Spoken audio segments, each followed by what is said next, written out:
of that, I want to go straight into introducing our moderators for the day. It's very humbling to meet some of these people once again. I've met some of them in past forums, starting off with Professor Bitangen Demo. Prof, how are you doing, sir? I think I'm doing well. You think you're doing well? Okay, Yes. I think I'm doing good too. Thank you. It's an honor to have you with us today, Prof. And you know, I don't want to say who you are because most people know who you are, but maybe just a one-line introduction of yourself so that those who may not be familiar with you may just get to know you. I'm a professor at the University of Nairobi's School of Business, and someone who is interested in tech in this country. Fantastic, fantastic, and karibu sana.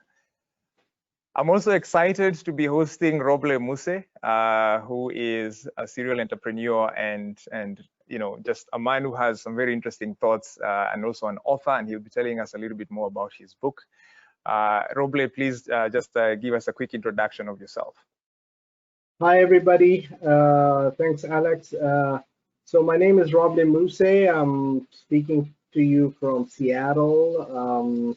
So I'm very happy to talk to you guys today. I'm the CEO of Translytics and also author of the book Silicon Valley. And I'll be looking forward to sharing a lot of my ideas on how we can succeed in this current challenging environment. Thank you. Thank you and welcome, welcome. Oh, I mean, it must be quite late at night where you are right now. So you please don't doze off in the middle of the of the presentation, but I'm sure you're going to be with us.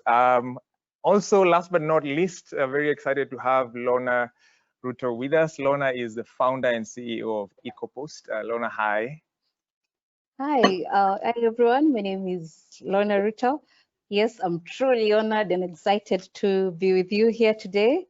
And let me take this opportunity to thank the Absa Kenya and the Graca Machel Foundation Trust for enabling this webinar to be possible.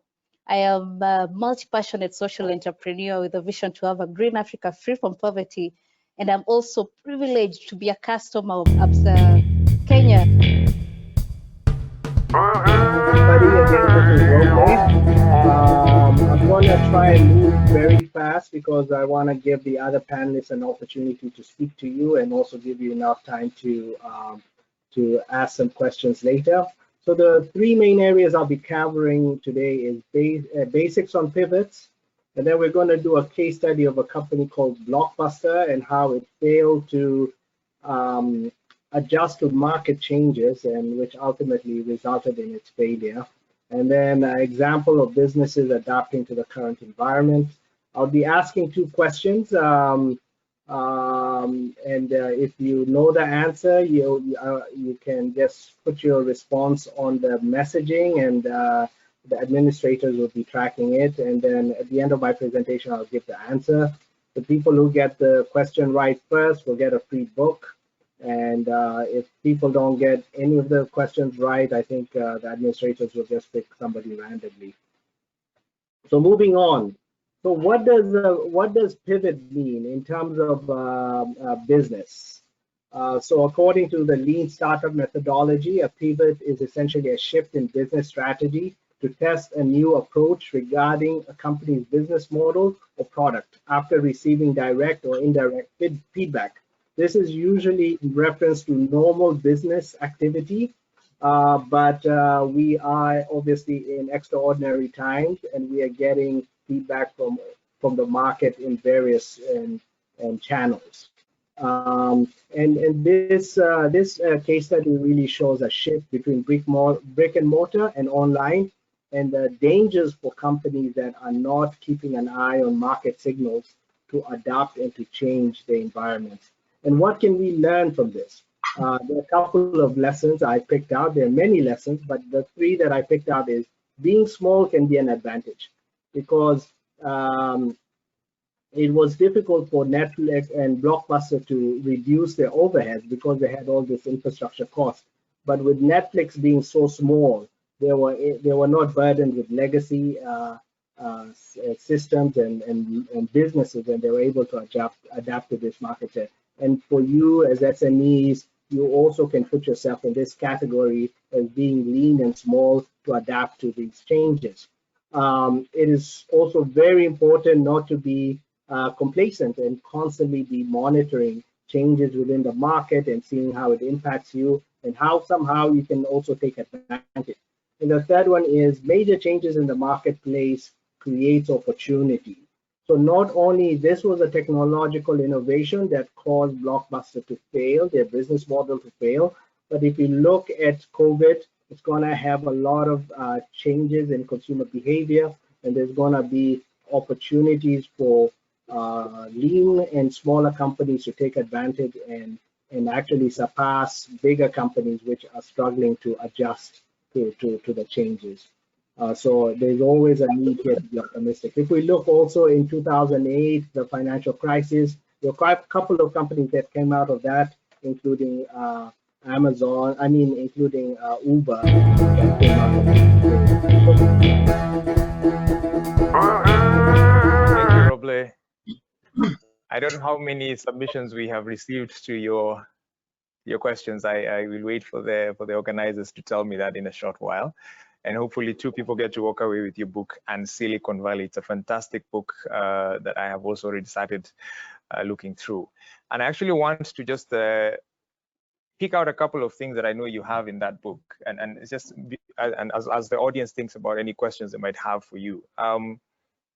So you had a company, CoinFling, before, which you had to pivot into the current company, and you really explore the topic of failure quite a bit in your book, and quite interesting for me was the thinking around life after failure. I know earlier I said that one of the differences between Silicon Valley and the rest of the world is that in Silicon Valley, failure is celebrated. People go on platforms and say I failed, and everybody. But you told me that is actually changing now. It's not being as celebrated as it used to be back in the day. And we live in a society here in Kenya, for instance, where when you fail, you go under the table and you make sure nobody talks to you for the next 3 years until you rise back up again. I just wanted you to speak a little bit more to that. You've talked about pivoting. You've talked about being small being a good thing because it allows you to be nimble and everything. What happens to, and when I look even at the poll questions, 18% of our respondents and 65% of the audience actually responded saying that their businesses have been rendered redundant. What happens to these guys? What would you say to these folks? So thank you for that question, Alex. I would say, failure should definitely not be celebrated, but it should not be looked at as a bad thing. I think really I look at business from a scientific perspective.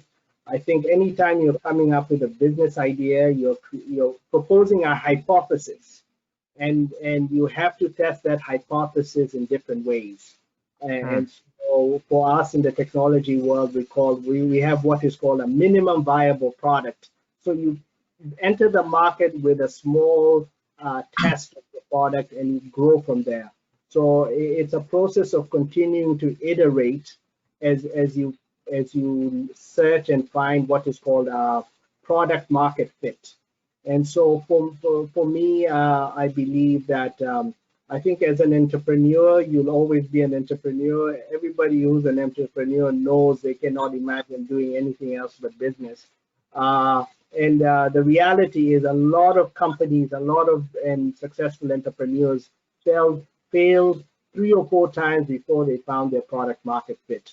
So besides the social stigma of failure, as entrepreneurs, you're always a maverick. You're always looking at things that people are not, and you should not be focused on the social and stigma and focus on just trying to hone your skills and find that product market fit so you can succeed.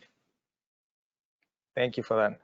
There's a quote by Jeff Bezos that's a favorite of mine. He says, be persistent in your vision, but flexible in your pursuits.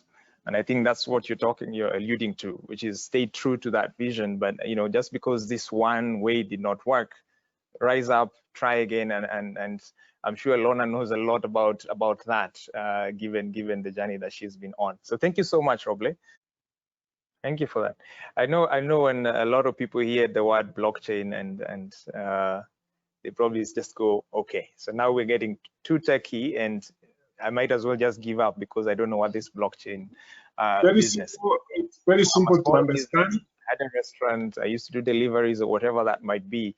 What does this whole world of data mean for me? Why should I even bother with the word blockchain? It doesn't feel like it should even appear in the restaurant lingo.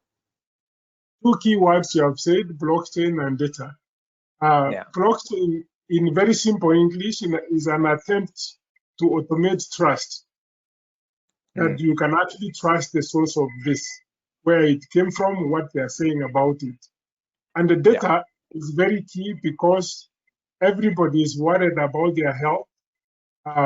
They want to know exactly what amount of fertilizer was used in growing this sukuma wiki. Because our sources of diseases is coming from this. It is important. Actually, most people don't look at every product as the ingredients and how much of those ingredients. Maybe your doctor said you should not have salt or you should not have sugar.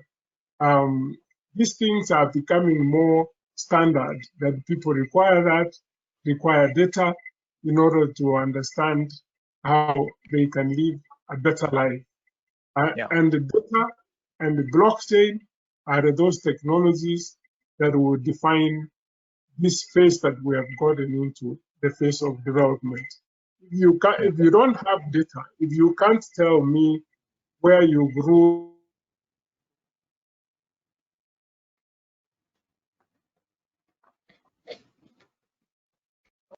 Alex, it looks like Prof has. As we get Prof demo, maybe I can just add to what Prof was saying. I think you brought a good point in terms of blockchain. It's confusing to SMEs, and I would look at blockchain mostly as an infrastructure. And for smaller business, it's good for you to understand blockchain, but and cloud companies are actually building that infrastructure, and there'll be apps and services on top of blockchain that SMEs can use. So I see it more as an infrastructure and thing. It's good for you to understand how it impacts your business, but a lot of SMEs won't have to go through the trouble of actually building blockchain because it will be available as a infrastructure as a service type thing. Thanks. Sorry, and you're back, and Prof, it's your turn. Yeah, I think Prof is back now, if I'm not wrong. And there's a point I'm hanging on to, which is the point around cash and cash reserves that Roble alluded to. And of course, with everything that's going on right now, cash is king more than it has ever been before, because that's where you even have the ability to sort of sift through. And I've spoken to a lot of entrepreneurs who've had to really rethink their cash management strategies to be able to survive, sort of the low revenue period that they're going through. And Lorna, I wanna just hear a little bit of your thoughts around this. And as you answer that, there's a question that came through from Elizabeth Maloba. And she says, in an environment where cash conservation is critical, how can businesses invest in innovative technologies and new strategies and models when they're not sure of the returns?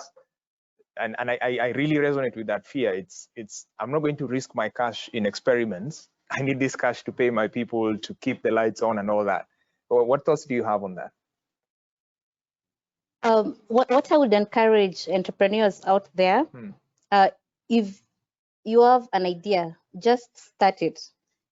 Somehow cash normally follows when you've already started something, when there's something to show for it.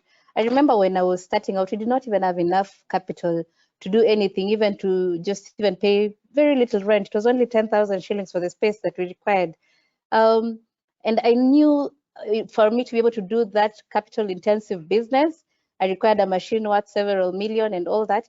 I used to write on a blank check, the amount of money that I needed for the business, and I would stick it on my bed where I slept, so that when I woke up every morning, I could see the $10 million that I required to start the business.